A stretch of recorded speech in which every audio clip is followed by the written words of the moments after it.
નમસ્કાર વિદ્યાર્થી મિત્રો, શ્રી બીએમ કોમર્સ હાઈસ્કૂલ ભાવનગરની યુટ્યુબ ચેનલમાં આપનું હાર્દિક સ્વાગત છે. ધોરણ 9 ગણિતમાં પ્રકરણ નંબર 15 સંભાવનામાં આપણે આગળ 1 થી 7 દાખલા સુધીનો વ્યવસ્થિત ગણતરી કરીને આપણે એ દાખલા ગણ્યા. હવે આજે આપણે દાખલા નંબર 8 થી શરૂઆત કરીએ. તો દાખલા નંબર 8 ની રકમમાં છે કે સ્વાધ્યાય 14.2 નો દાખલા નંબર 2 નો વિચાર કરો. એટલે મિત્રો આપણે ખાસ ધ્યાન રાખજો કે અહીંયા 14.2 એટલે જ્યારે આપણે વિડિયો લેક્ચર જોતા હોઈએ તો ગણિતમાં પાઠ્યપુસ્તક સાથે રાખીએ જેથી કરીને આપણને એની રકમ સમજાય. એટલે રકમમાં છે કે સ્વાધ્યાય 14.2 નો દાખલા નંબર 2 નો વિચાર કરો.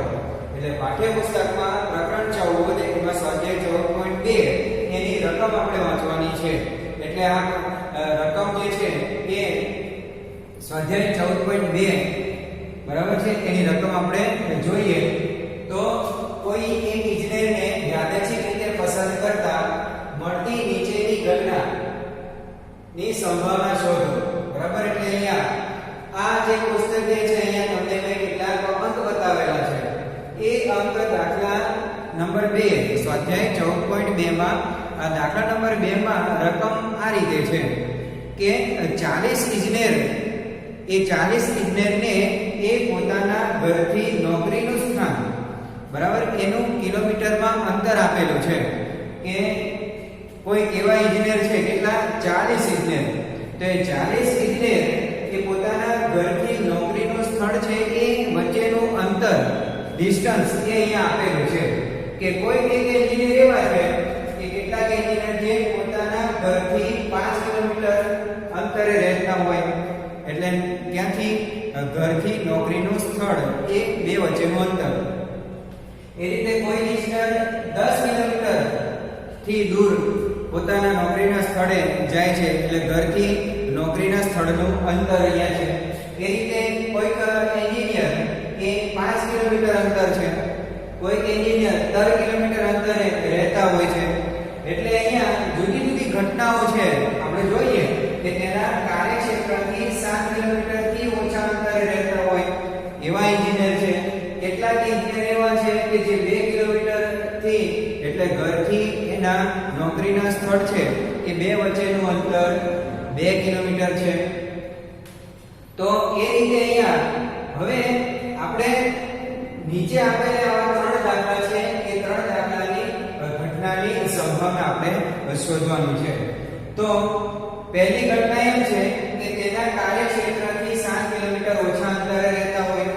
બીજી ઘટના કે તેના કાર્યક્ષેત્રથી 7 કિલોમીટર અથવા 7 કિલોમીટરથી વધુ અંતરે રહેતા હોય.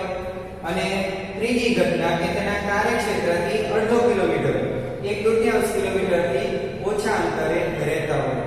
તો આ ત્રણેય ઘટનાની આપણે સંભાવના શોધવાની છે. પણ આપણે ખ્યાલ છે કે સૌપ્રથમ આપણે દાખલો ગણતા પહેલા આપણે શું શોધવાનું છે કે કુલ પરિણામોની સંખ્યા. તો અહીંયા કુલ પરિણામો કેટલા થશે તો કે કેટલા એન્જિનિયરો છે, 40 એન્જિનિયર છે. તો એ 40 ઇજનેર છે એ ઇજનેર એ જ આ ઘટના માટેના કુલ પરિણામોની સંખ્યા થશે. એટલે આપણે અહીંયા લખીએ કે આ ઘટના જે છે ત્રણેય ઘટના માટે કુલ પરિણામોની સંખ્યા એટલે કુલ એન્જિનિયરની સંખ્યા. તો અહીંયા કેટલી થાય 40. તો લખીએ કુલ પરિણામોની સંખ્યા બરાબર 40 ઇજનેર છે. એટલે આપણે અહીંયા 40 ઇજનેર એ જ કુલ પરિણામો થાય. બરાબર, 40 ઇજનેરો છે. હવે એન્જિનિયર્સ. હવે અહીંયા આપણે જોઈએ કે પહેલી ઘટના તો તેના કાર્યક્ષેત્રથી ઇજનેર તેના કાર્યક્ષેત્રથી 7 કિલોમીટર થી ઓછા અંતરે રહેતા હોય તેની સંભાવના શોધવાની છે. તો આપણે એને ઘટના A તરીકે લઈએ કે ઘટના A બરાબર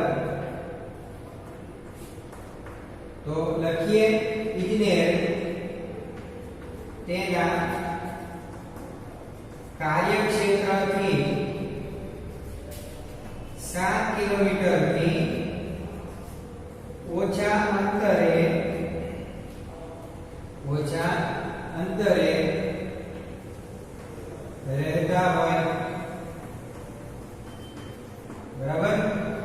હવે એવા આપણે અવલોકનો જોઈએ એવા કેટલા એન્જિનિયર્સ છે કે જે તેમના ઘરથી નોકરીનું અંતર એ કેટલું છે 7 કિલોમીટરથી ઓછું. તો અહીંયા જે તમને કોષ્ટક આપેલું છે આ તો લખ્યા છે કે અંત એ કિલોમીટર છે. નોકરીથી ઘરનું અંતર કે ઘરથી નોકરીનું સ્થળનું અંતર આ અંતર કિલોમીટરમાં તમને અહીંયા આપેલા છે. હવે આપણે જોઈએ કે 7 કિલોમીટરથી ઓછા અંતર કેટલા છે, એટલે કેટલા ઇજનેર 7 કિલોમીટરથી ઓછા અંતરે રહે છે. તો આપણે અહીંયા અંડરલાઈન કરતા જશો એટલે આપણે યાદ રહે કે પહેલી એરોમાં 7 થી ઓછા એટલે 1, પછી 2, 3, 4, 5, 6,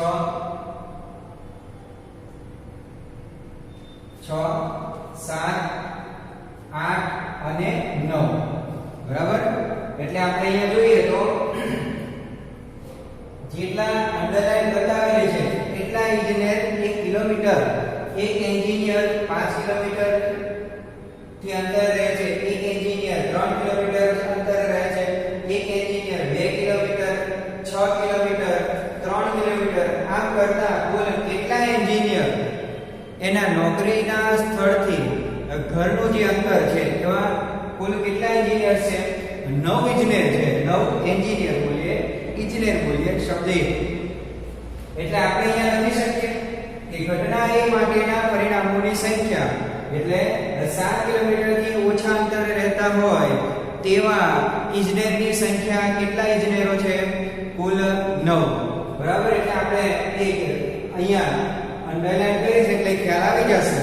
તો આપણે અહીંયા લખીએ કે ઘટના A માટેના પરિણામોની સંખ્યા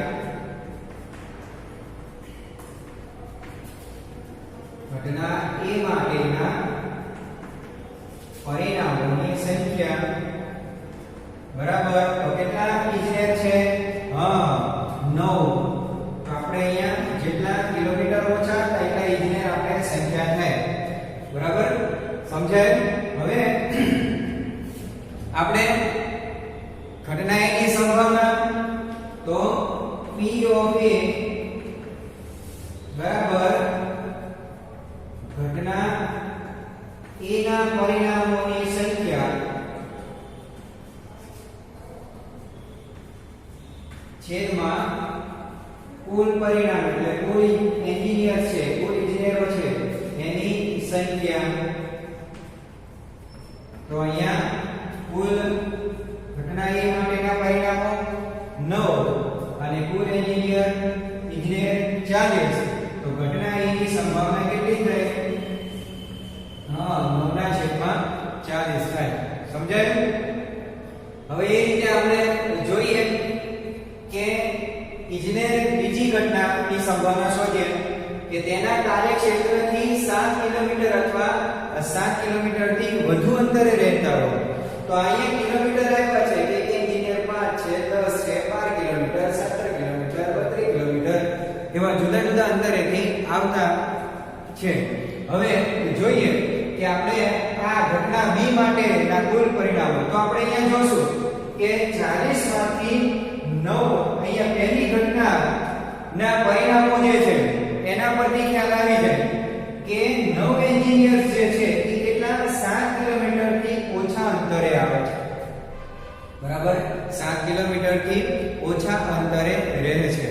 તો એનો અર્થ કે 40 માંથી 9 બરાબર એ 7 કિલોમીટરથી ઓછા અંતરે રહેતા હોય તો બાકીના જે એન્જિનિયર્સ છે એ 7 કિલોમીટરથી કે તેથી વધુ અંતરે રહેતા હશે.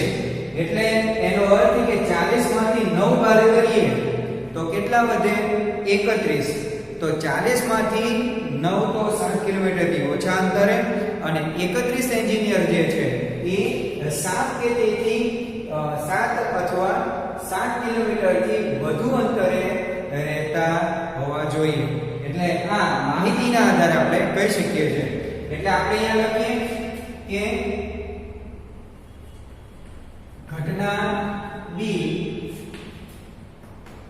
તો લખીએ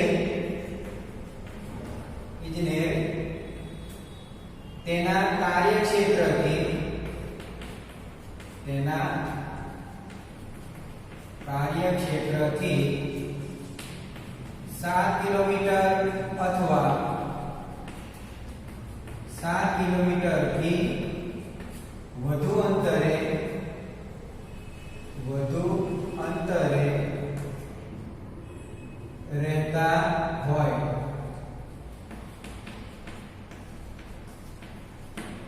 સમજાય?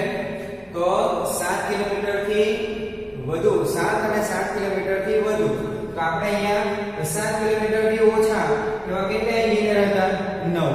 તો એને 40 માંથી બાદ કરી દઈએ તો બાકીના એન્જિનિયર છે એ 7 કિલોમીટર કે તેથી વધુ જે છે 7 કિલોમીટર અથવા 7 કિલોમીટરથી વધુ અંતરે રહેતા હોવા જોઈએ.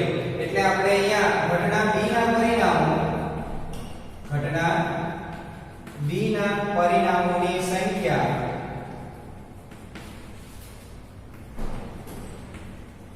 બરાબર શું કરીએ? 40 માંથી 9 કિલોમીટર જે 7 કિલોમીટર થી ઓછા અંતરે રહેતા એવા એન્જિનિયરની સંખ્યા બાદ કરીએ છીએ. એટલે અહીંયા આપણને કેટલા મળે? 40 માંથી 9 બાદ કરતા જવાબ 31 આવે. એટલે 31 એન્જિનિયર એ 7 કિલોમીટર કે 7 કિલોમીટરથી વધુ અંતરે રહેતા હોય. હવે ઘટના B ની સંભાવના P of B બરાબર શું થાય? ઘટના B ના પરિણામોની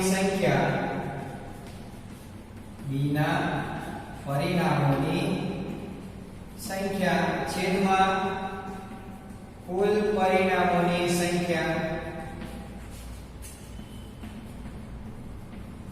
તો ઘટના B ના પરિણામો કેટલા છે? 31 એન્જિનિયર અને કુલ એન્જિનિયર કેટલા? 40.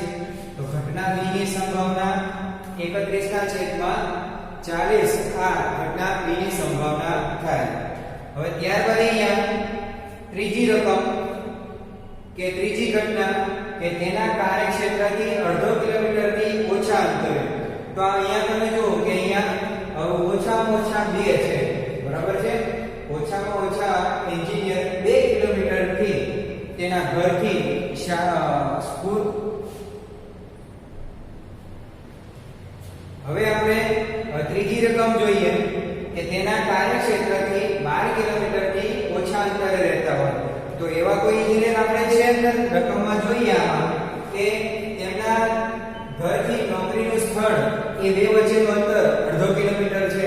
તો અહીંયા નથી. જુઓ આપણે જોઈએ તો અડધો કિલોમીટર એટલે કે 500 મીટર. બરાબર છે? એટલા કિલોમીટરથી અંતરે એક પણ એન્જિનિયર રહેતા નથી. એનો અર્થ કે આ ઘટનાની સંભાવના બરાબર છે આ ઘટના જે છે એ કેવી છે? અશક્ય ઘટના છે. કારણ કે અડધો કિલોમીટર અંતરે રહેતા હોય એવા એક પણ એન્જિનિયર્સ છે નહીં. તો ઘટના B ના પરિણામો શું થશે? તો શૂન્ય. કોઈ એન્જિનિયર છે નહીં. એટલે આ ઘટનાની સંભાવના કેવી થાય? શૂન્ય થાય. તો આપણે લખીએ કે ઘટના B બરાબર કે એન્જિનિયર તેના કાર્યક્ષેત્રથી અડધો કિલોમીટરથી ઓછા અંતરે રહેતા હોય.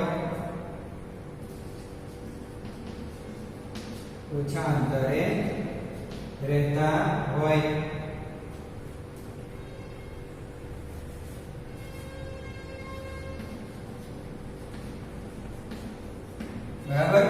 તો આ ઘટના B માટેના પરિણામોની સંખ્યા શૂન્ય થશે. તો આપણે લખીએ અહીંયા કે ઘટના B ના પરિણામોની સંખ્યા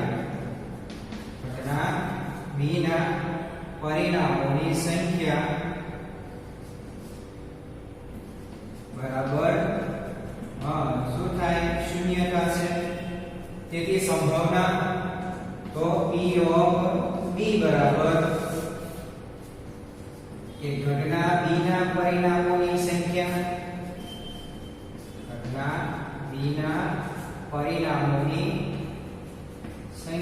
છેદમાં કુલ પરિણામોની સંખ્યા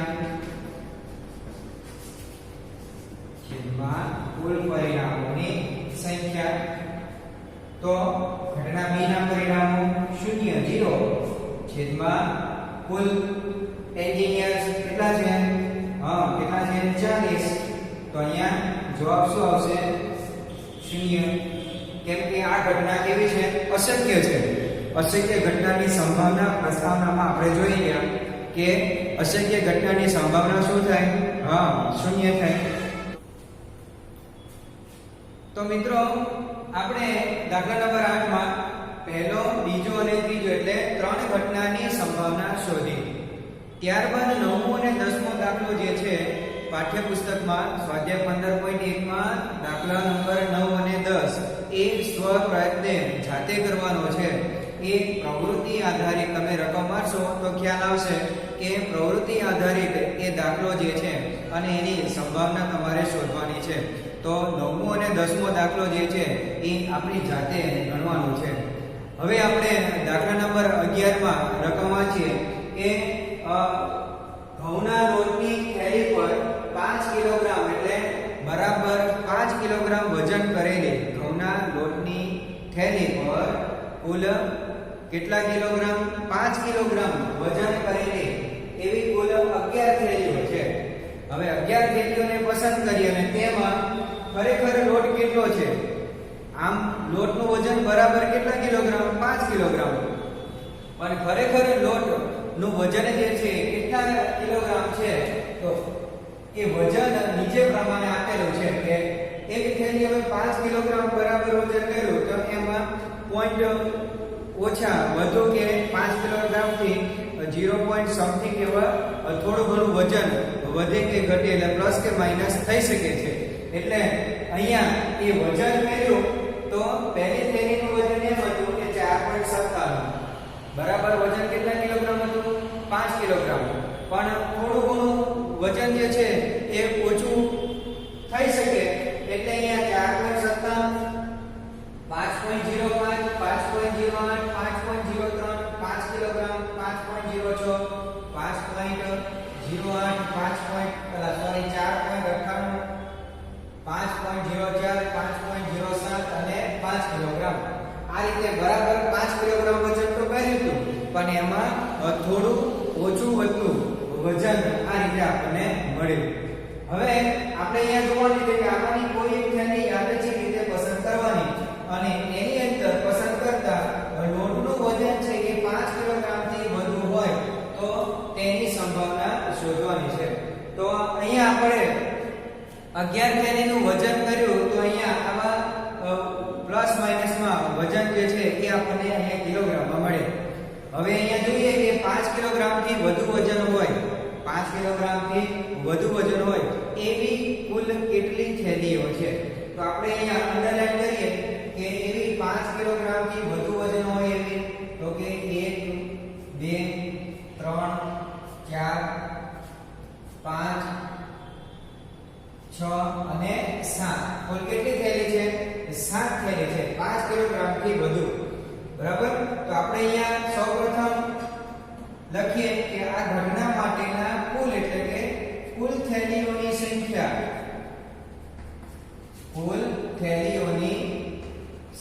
તો કુલ કેટલી થેલીઓ છે? કેટલી થેલીઓ છે? 11 થેલીઓ છે. તો એ જે ઘટના જે આપી છે એના માટેના કુલ પરિણામો કુલ થેલીઓની સંખ્યા એ કેટલી થાય? 11 થાય. હવે જે ઘટના આપણે શોધવાની છે એને ઘટના A તરીકે લઈએ કે ઘટના A બરાબર કે લોટનું વજન 5 કિલોગ્રામ થી બરાબર 5 કેજી થી વધુ હોય. બરાબર. તો 5 કેજી થી 5 કિલોગ્રામ થી વધુ હોય એવી કુલ કેટલી થેલીઓ છે? 7. આપણે અહીંયા ગણી જુઓ 1 2 3 4 5 6 ને 7. તો ઘટના એના પરિણામો એટલે કે 5 કિલોગ્રામ થી વધુ હોય એવી કુલ કેટલી થેલીઓ છે? 7. તો અહીંયા લખીએ ઘટના A માટેના પરિણામોની સંખ્યા તો એવી કુલ કેટલી થેલીઓ છે? કેટલી છે? 7 થેલીઓ છે. તેથી આપણે સંભાવના શોધીએ કે P A બરાબર શું? ઘટના A ના પરિણામોની સંખ્યા છેદમાં કુલ પરિણામો એટલે કુલ થેલીઓની સંખ્યા.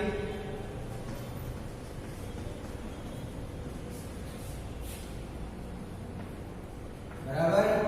તો ઘટના A ના પરિણામો 7, કુલ થેલીઓ કેટલી હતી? 11. તો ઘટના A ની સંભાવના 7/11 જેટલી થેલી 7 કિલોગ્રામ થી વધારે હોય 7/11. બરાબર. તો અહીંયા જેટલી થેલી કે જેનું વજન 5 કિલોગ્રામ થી વધુ હોય એટલી થેલીઓની સંખ્યા છેદમાં કુલ થેલીઓની સંખ્યા. તો આ રીતે આપણે આજે દાખલા નંબર 8 અને દાખલા નંબર 11 ની વ્યવસ્થિત ગણતરી કરીને એ દાખલાને આપણે સમજ્યા. તો આપવાને નોટબુકમાં વ્યવસ્થિત રીતે એની ગણતરી કરીને જવાબ વ્યવસ્થિત લખજો જેથી સારી ટેવ પડે કોઈ પણ પ્રકારની ચર્ચા કર્યા વિના. તો આજે આપણે દાખલા નંબર 8 અને દાખલા નંબર 11 ની ગણતરી કરી દાખલાને સમજ્યા.